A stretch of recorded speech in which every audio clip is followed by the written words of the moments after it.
नमस्कार दोस्तों और जय हिंद। आप सभी को स्वागत है in my channel 1971 war book series. तो दोस्तों, आज हम ऑपरेशन सर्चलाइट जो पाकिस्तानी फौज ने बांग्लादेश में शुरू किया था उसका एक अनदर चैप्टर के बारे में बात करेंगे। This is the operation Searchlight commenced by the Pakistani forces in राजशाही डिस्ट्रिक्ट, और यहाँ पे हम बंगालियों के रिवोल्ट के बारे में भी बात करने वाले हैं कि ईस्ट पाकिस्तान राइफल्स के बंदों ने कैसे पाकिस्तानियों के खिलाफ साधारण पब्लिक के साथ मिलके हथियार उठाए थे ताकि उनके ऊपर जुल्म बंद हो जाए। तो राजशाही अगर आप मैप में देखेंगे, राजशाही is a border town of Bangladesh and is very close to the Indian town of Murshidabad in West Bengal. Rajshahi से there is a direct road link with Malda, the town of Malda in West Bengal, जो अभी border बनने के लिए बंद हो गया, लेकिन हाँ ये है। उसके साथ राजशाही is very well connected with Bogra. I mean in Bengali it's called as Bogura. And the river Ganga, which comes from India and entering into the border, it is renamed as Padma. तो Rajshahi sits on the bank of the river Padma and यहां से international border between India and Bangladesh, तब का east Pakistan is separated. Even now after the formation of Bangladesh the border is separated by this river. तो I hope you can see this map, रफली sketched map. तो blue में है the river Ganga, India से आके यहां पे जब एंटर करता है it is very much in line with the border. Okay, तो जब ये बांग्लादेश मतलब ईस्ट पाकिस्तान में एंटर किया तब उसका नाम पद्मा हो गया of course, and then entering all the way down. So this is the border, international border. यहां पे इंडिया, वेस्ट बंगाल, यहां पे बांग्लादेश है। These are roads connecting Rajshahi with Chapai Nawabganj directly to Malda inside West Bengal, जब पार्टीशन नहीं हुआ था तब, and even at Naugao and Bogra. Now लाल में है दुश्मन पाकिस्तानी फौज और ग्रीन में है ईस्ट पाकिस्तान राइफल्स वाले। तो 25 Punjab regiment of the Pakistani army, इसका कमांडिंग ऑफिसर था लेफ्टिनेंट कर्नल शफकत बलूच। इसका एक कंपनी मतलब this battalion had -1 company and this battalion was actually a part of the Pakistani 23 infantry brigade. Now इसके अलावा यहां पे दुश्मन फोर्सेस ज्यादा नहीं था, लेकिन ईस्ट पाकिस्तान राइफल्स के बंगाली सोल्जर्स ऑफिसर्स यहां पे भरपूर थे। 2 विंग मतलब एक wing is equivalent to a battalion, तो 2 wing of the East Pakistan Rifles यहां पे था। एक का हेडक्वार्टर्स था, द 6 विंग का हेडक्वार्टर्स था एट चपाई नवाबगंज, एंड नावगांव में 7 विंग का हेडक्वार्टर्स था। Now 7 wing का headquarters at Naugao, this had 5 companies और इसका commanding officer था मेजर नजमुल हक। मेजर नजमुल हक was a brave Bengali officer of number 7 wing. He arrived just a few days before the crackdown and took command of the 7 wing.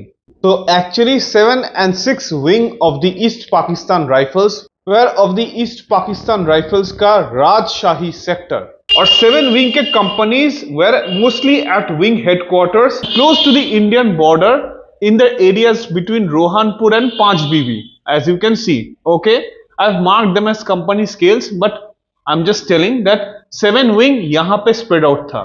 Now 6 wing जो था, 6 wing का headquarters था at Chapai Nawabganj, लेकिन 6 wing का कोई भी बंगाली ऑफिसर नहीं था और इसका सारे के सारे companies were at wing headquarters and some were deployed in the areas of Godagari, Charghat and Mankosha areas. As you can see I have marked this as mildly green, okay, just south of Rajshahi and areas near राजशाही।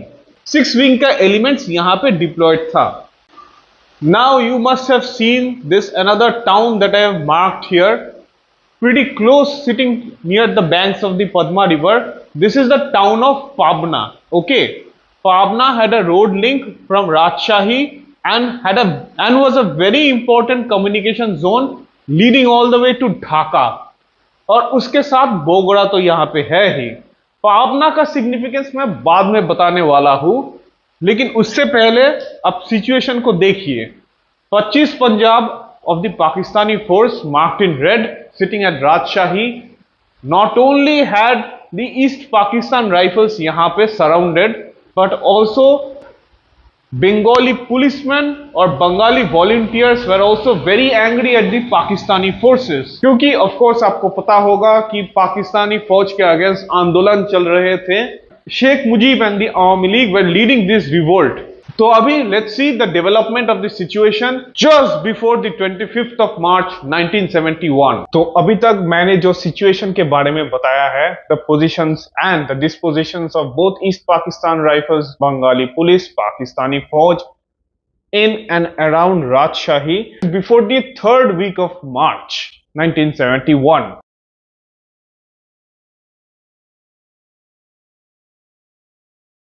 तो 25th of March को मतलब on that day lieutenant colonel Shafqat Baloch जो actually अपने unit के साथ नहीं थे, वो अपने यूनिट को ज्वाइन किए एट राजशाही।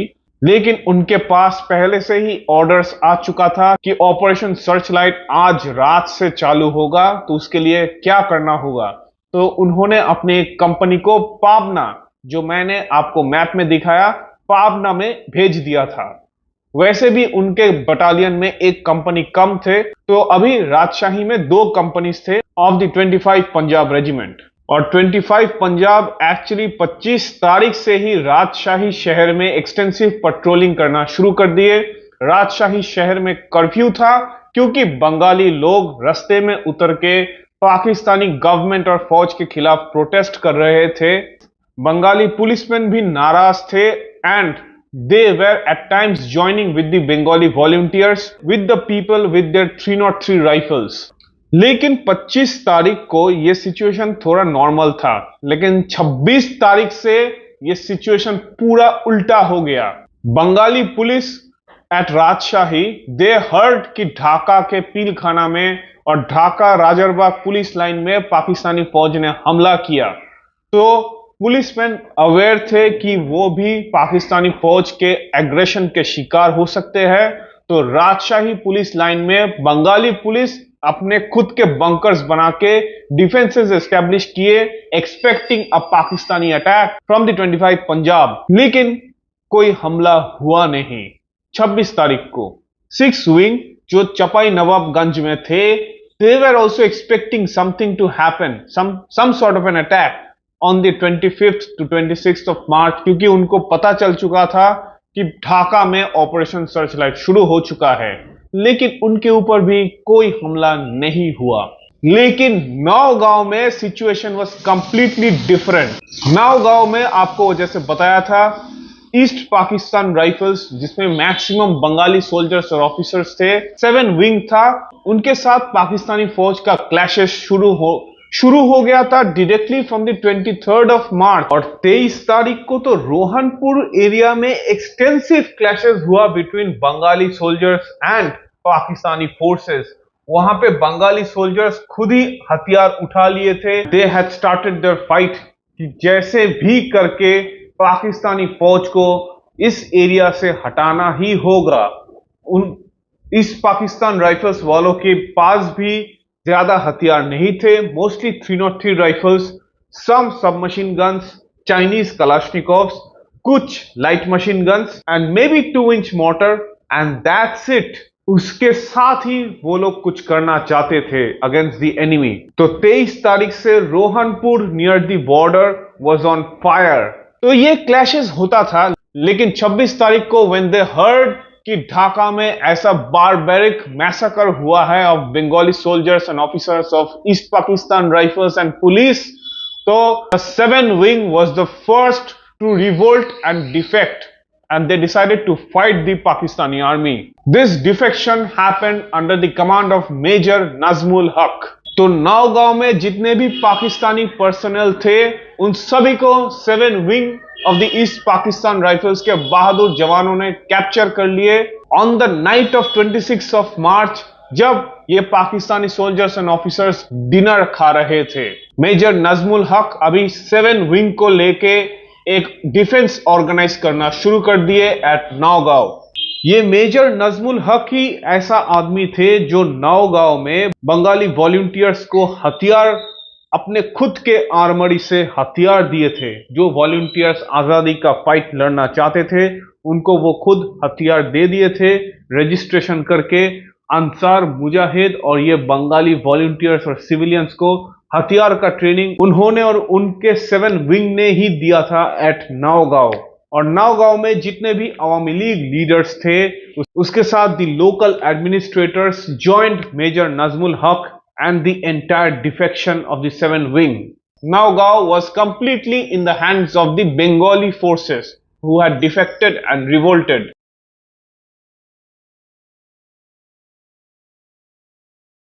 So 25 Punjab Regiment at Rajshahi city decided to move out for their objective in the city itself. उनका पहला टारगेट था टू टेक आउट दी राजशाही पुलिस लाइन, जहां पे बहुत सारे बंगाली पुलिसमैन थे हथियारों के साथ। आपको बताया था वो लोग तो बंकर्स बना के बैठे थे। उसके साथ राजशाही का जो sector EPR east Pakistan Rifles का हेडक्वार्टर्स था वहां पे भी कुछ बंगाली सोल्जर्स थे who were parts of both 6 wing and 7 wing of the east Pakistan Rifles. यहां पे भी कुछ बंगाली थे। तो इस जगह, इन दोनों जगह को 25 Punjab regiment wanted to take over and this started from the 27th of March itself। तो सुबह में 25 पंजाब राजशाही पुलिस लाइंस में जाके एक ट्रूस साइन किए कि पाकिस्तानी फौज बंगाली पुलिसमैन एट राजशाही पुलिस लाइन में किसी को हमला नहीं करेंगे। लेकिन कुछ ही देर बाद at 12 PM this truce was completely broken and Pakistani 25 Punjab launched a heavy assault on the Rajshahi police line. 3 घंटा फाइटिंग चला। बंगाली पुलिसमैन ब्रेवली फाइट किए, लेकिन 303 राइफल के साथ हेवीली आर्म्ड पाकिस्तानी फौज के अगेंस्ट आप कैसे फाइट करेंगे। तो राजशाही police line fell to the Pakistani forces in the afternoon of the 27th of March. Before the attack and even during the attack itself, Bengali policemen from Rajshahi police line had contacted number 7 wing East Pakistan Rifles headquarters at Naugao to ask them for help. लेकिन Naugao was about 60 miles away from Rajshahi. वहां से east Pakistan rifles वाले आके major Najmul हक आके कुछ नहीं कर सकते थे इन टाइम। मेजर नजमुल हक received the news of this attack at Rajshahi police line and how the Bengali policemen were killed, so he decided to take measures. Meanwhile, East Pakistan Rifles का headquarters of Rajshahi area was in the town itself. तो पाकिस्तानी जवान जितने भी थे of East Pakistan rifles at Rajshahi city I mean headquarters में, वो लोग तो डरे हुए थे बंगाली अपराइजिंग के लिए। तो ये लोग ईस्ट पाकिस्तान राइफल्स का हेडक्वार्टर्स छोड़ के डायरेक्ट राजशाही कैंटोनमेंट में चले गए फॉर सेफ्टी। लेकिन जाने से पहले वो ईस्ट पाकिस्तान राइफल्स का हेडक्वार्टर से अपने हथियार लेके गए थे। While some took positions in Rajshahi circuit house. तो ईस्ट पाकिस्तान राइफल्स का हेडक्वार्टर्स में एट राजशाही एरिया, वहां का सेक्टर एडजटेंट था captain Ishaq, again a Pakistani officer, and this was the guy who actually warned जितने भी बंगाली सोल्जर्स थे at the East Pakistan Rifles headquarters at Rajshahi कि देखिए पाकिस्तानी फौज बंगाली पुलिसमैन पे हमला कर चुके हैं एट राजशाही police line. So this is the situation, and from Captain Ishaq, after Bengali soldiers learned this, they also revolted, took up arms and decided to fight the Pakistani forces inside Rajshahi city. तो ये जो Bengali soldiers थे inside Rajshahi EPR के, they started attacking the 25 Punjab के positions inside the city and city में fire fight शुरू हो गए, स्पोरेडिक क्लैशेस होना शुरू हो गया, उसके साथ फायर एक्सचेंज होता रहता था। इतना भयंकर स्ट्रीट फाइटिंग शुरू हो गया इन राजशाही सिटी कि सिविलियंस, अनआर्म्ड सिविलियंस, जिनमें से बहुत सारे को आजादी के लड़ाई, इंडिपेंडेंस स्ट्रगल से कुछ नाता था नहीं, वैसे लोग हजारों के तादाद में राजशाही छोड़ के वेस्ट बंगाल की तरफ जाना शुरू हो गए, क्योंकि उनको यह पता था कि अगर पाकिस्तानी फौज पूरी तरह राजशाही में कब्जा कर लिए तो उनके ऊपर एक भयंकर क्रैकडाउन आने वाला है। Their lives will be in danger. तो ये situation, this sporadic fighting even went on the next day, I mean on the 28th of March, and this kept on happening till the 2nd of April 1971. The situation in Rajshahi city was pretty grim and pretty much the same. Now, 27 तारीख को एक और चीज हुआ था। नवाबगंज में east Pakistan rifles के 6 wing थे, and as I told you 6 wing में कोई भी बंगाली ऑफिसर नहीं थे। तो suddenly without any warning 6 wing के ऊपर Pakistani 25 Punjab attacked directly at Nawabganj, लेकिन पाकिस्तानी फौज को बंगाली सोल्जर्स ने खदेड़ दिया। उसके साथ 6 विंग में जितने भी बंगाली सोल्जर्स थे, दे ऑल्सो रिवोल्टेड और अपना हथियार उठा लिए and they wanted to fight the Pakistani forces. तो वो 7 wing under Major Nazmul Haq के साथ जुड़ गए to join up in the revolt, and they decided to encircle Rajshahi. तो I hope you can see this map. यहां पे मैंने कुछ नया चीजें भी मेंशन किया है। As you can see this place between Rajshahi and Pabna I have marked as Ishwardi. I will be telling about the significance of this place, लेकिन उससे पहले थोड़ा सिचुएशन को देख लेते हैं। बोगड़ा में I have mentioned the presence of the 23rd Field Company, Pakistani फौज। यहाँ पे पाबना में एक Pakistani company from 25 Punjab was here. 6 wing and 7 wing has joined up and is closing on to Rajshahi. They are encircling Rajshahi, और यहां पे भी कुछ एलिमेंट्स थे ऑफ द 6 विंग। 6 विंग तो ज्वाइन किए विद 7 विंग, मैंने जैसे बताया, and the entire leadership was being given by major Najmul Haq. Pabna में जो कंपनी भेजा था फ्रॉम द 25 पंजाब रेजिमेंट, इसको स्मॉल डिटैचमेंट्स में पूरा पाबना शहर में स्प्रेड आउट किया गया था। इस कंपनी का कमांडर था कैप्टन असगर। नाउ 27 तारीख को ईस्ट पाकिस्तान राइफल्स वाले पुलिसमैन और बंगाली वॉलंटियर्स बहुत सारे हजारों के तादाद में अपने हथियार, मोस्टली 303 राइफल्स और लाठी मशेटे ये लेके पाबना में जो पाकिस्तानी कंपनी थे उसके ऊपर हमला किए। More than 80 casualties were inflicted upon these guys in पाबना, और उसके साथ बहुत बंगाली भी मारे गए थे, normal Bengali people. Casualties included company commander Captain Asgar, Lieutenant Rashid और 3 JCOs और 80 पाकिस्तानी जवान। बहुत सारे कैजुअलिटीज था। तो 25 पंजाब सिटिंग एट राजशाही knew about this attack on their main, so they decided to help out the survivors and extricate the wounded. तो 25 पंजाब ने इस कंपनी को इवैक्यूएट करने के लिए 28 मार्च को एक हेली इवैक्यूएशन अटेम्प्ट लॉन्च किए and tried to extricate some of his men and survivors. और इसको करने के बाद major Aslam decided to reinforce the men at Pabna. तो उन्होंने 2 प्लाटून्स लेके headed out from Rajshahi towards Pabna.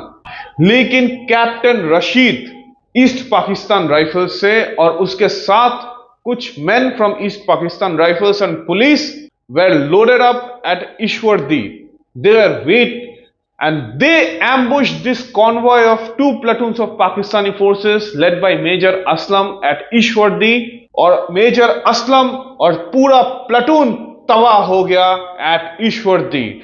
This was a really good success for the East Pakistan Rifles and for the Bengalis. Survivors from this company, ये ambush से बच के only 18 of them managed to reach Rajshahi. Pabna was finally in the hands of the Bengali forces. This company was taken out of action.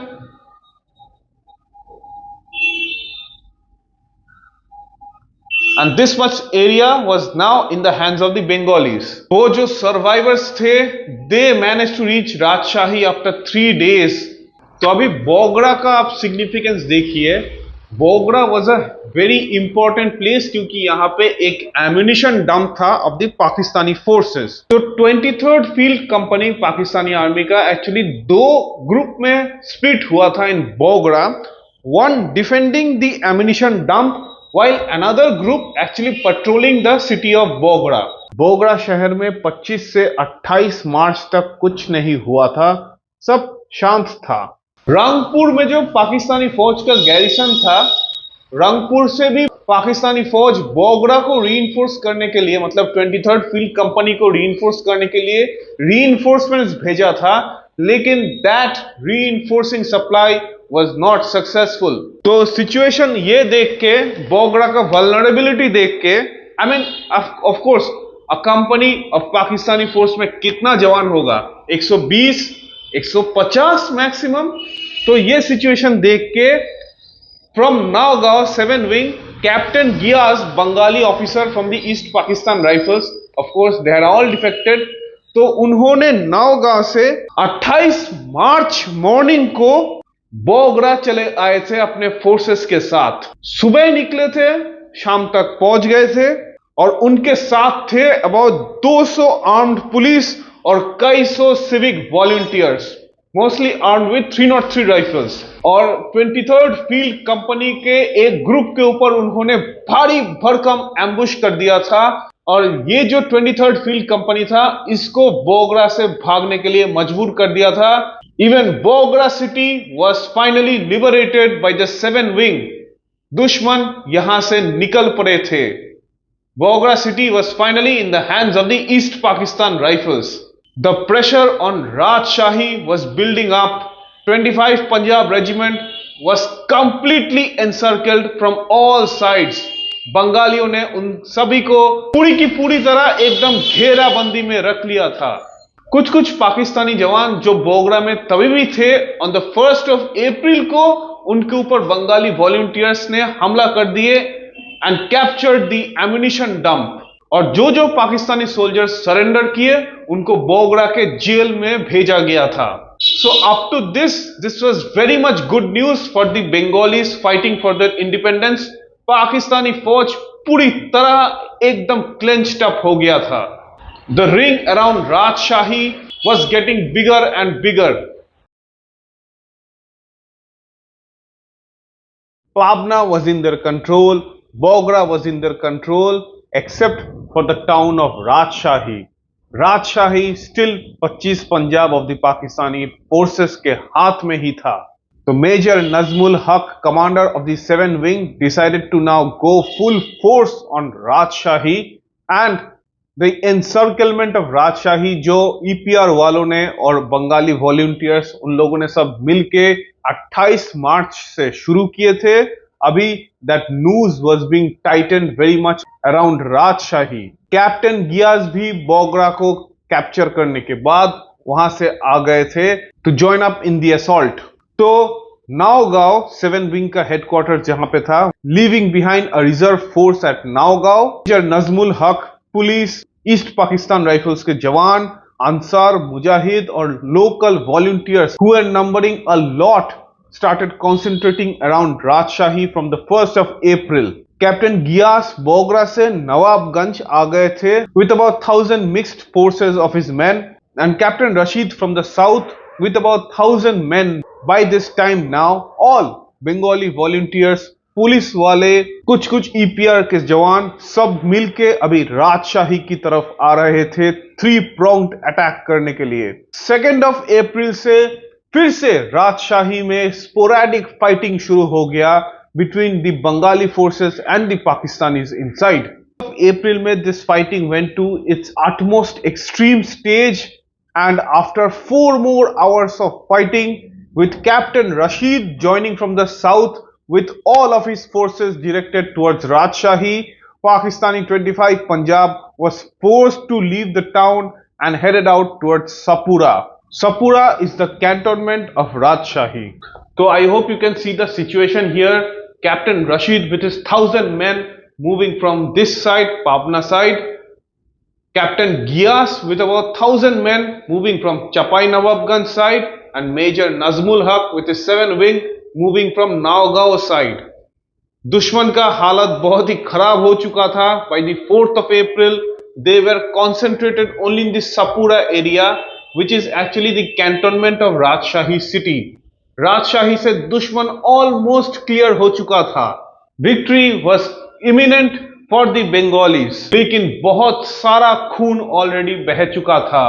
For even this much significant area of victory, a lot of Bengali people, policemen and East Pakistan Rifles के जवान had already laid down their lives to protect their motherland from the Pakistani forces. तो Pakistani forces का position were very much getting closer and closer to the cantonment, very close near Sapura. 1st of April से 5th of April तक Pakistani air force उनके मदद करने के लिए Bengali positions around राजशाही एंड इनसाइड राजशाही में हेवी स्ट्रेफिंग एंड बॉम्बिंग रन्स किए, लेकिन दीज अटैक्स वे नाकामयाब on the Bengali forces. Pakistani forces अभी 800 स्क्वायर यार्ड्स एरिया में कॉन्फाइंड हो चुके थे इन द राजशाही cantonment, and they had beefed up the defences of this area, laying down mines and उसके साथ बार्ब्ड वायर्स फेंसिंग भी बना लिए थे ताकि they could hold back the advancing Bengalis. The brave Bengali fighters kept on attacking, relentlessly attacking the cantonment of Rajshahi. Abhi Sapura was almost gone from the hands of the 25 Punjab regiment. Just the cantonment was the one place standing, the last stand of the 25 Punjab regiment. राजशाही was almost liberated. 6th of April से 10th of April तक भयंकर एक के बाद एक offensive launch किया गया by the brave Bengali forces on राजशाही कैंटोनमेंट, लेकिन फिर भी पाकिस्तानी फौज 25 Punjab was still somehow alive in that area. 15 अप्रैल तक ये भयंकर फाइटिंग जारी रहा। 25 Punjab regiment was almost crushed, almost खत्म हो चुका था, almost about to be annihilated.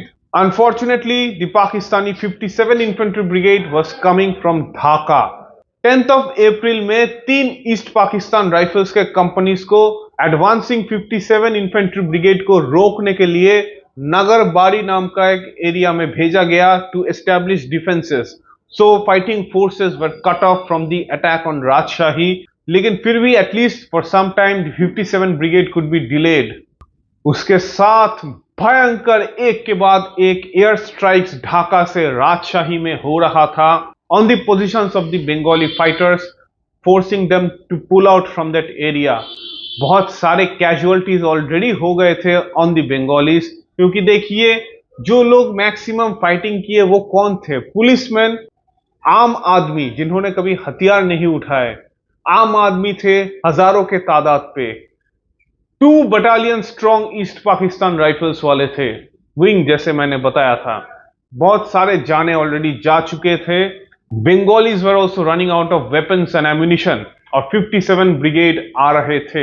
Eventually on the night of 15th of April, 57 infantry brigade Nagarbari को कैप्चर कर लिया और उसके बाद they started heading towards Pabna. By this time, Bengali forces were completely exhausted and they were staggering. And eventually, as the 57 infantry brigade started heading out towards Rajshahi, Pakistani Fauj unleashed a massive campaign of terror and genocide on any civilian position they found. Civilian position मतलब गांव, शहर, कुछ भी उनको मिला, उन सब जगह में उन्होंने भयंकर जेनोसाइड किया। पाबना में पाकिस्तानी फौज के 57 infantry brigade unleashed a massive campaign of barbaric rape and torment of women. उसके बाद राजशाही में जब वो घुसे and reinforced the survivors of the 25 Punjab, pushing away the East Pakistan Rifles fighters, they unleashed a massacre on the civilian population of Rajshahi. Rajshahi में 99.99 people who were still there in the city, जो शहर छोड़ के waste Bengal नहीं चले आए थे, they were supporting the independence movement. They gave shelter, food, logistic supply, including morale to all the East Pakistan Rifles fighters, Bengali policemen, Ansar Mujahid, local volunteers. खाना पानी सब कुछ दिया था इन बहादुर फाइटर्स को, ताकि वो लोग पाकिस्तानी फौज को निकाल पाए फ्रॉम राजशाही। तो पाकिस्तानी फौज को ये पता था, 57 इन्फेंट्री ब्रिगेड को भी ये पता था, and they did that ultimate thing that they can do. They just killed a lot of people in Rajshahi, and Rajshahi में permanently पाकिस्तानी जेनोसाइड का ऑक्यूपेशन शुरू हो गया। बहुत सारे लोग वेस्ट बंगाल में अपना जान बचा के भाग गए थे। They just needed shelter. Most of these people took refuge in the town of Malda in West Bengal, जो मैंने मैप में दिखाया था। मेजर नजमुल हक और उनके सारे बंदे वेस्ट बंगाल में आ गए to decide how to take the next step to fight the Pakistani forces, mostly through valiant guerrilla operations, no more any conventional fighting. So this is the last map that I am going to show regarding this operation. ऊपर में आप देख रहे हैं रोंगपुर में था 23 infantry brigade. They try to reinforce Bogra garrison but failed. 57 Infantry Brigade, the main architects who started the Operation Searchlight in Dhaka, these guys were in Dhaka, and at first these guys crossed the river at night. Of course, this is a brigade. यहाँ पे EPR के 3 company थे, तो इनको खदेड़ दिया, and they at first moved to Pabna. यहाँ पे राजशाही पे तो फाइट चल रहा था। I mean, राजशाही was almost about to be liberated. लेकिन फिर वो लोग राजशाही भी पहुंच गए थे। 57 Infantry Brigade was being led by Brigadier Jahanzeb Arbab, and after taking राजशाही खून खराबा का सिचुएशन तो शुरू हो गया। इंडिपेंडेंट टेरिटरी मैंने मार्क किया है इन ग्रीन डॉटेड लाइन। 6 विंग और 7 wing of the EPR main leaders थे इस जगह को होल्ड करने के लिए, लेकिन 23 ब्रिगेड भी हमले में ज्वाइन किए थे, eventually moving south towards Bogura. Padma River, Brahmaputra River, all are going as you can see. Nagarbari was the last defense to hold off this Pakistani infantry brigade from Dhaka. तो अगर आपने अभी तक इस जगह तक ये वीडियो को देखे हैं, तो I hope you like this video, and if you like more historical military videos like this on the 1971 war, please like and subscribe to my channel. Thank you so much for listening.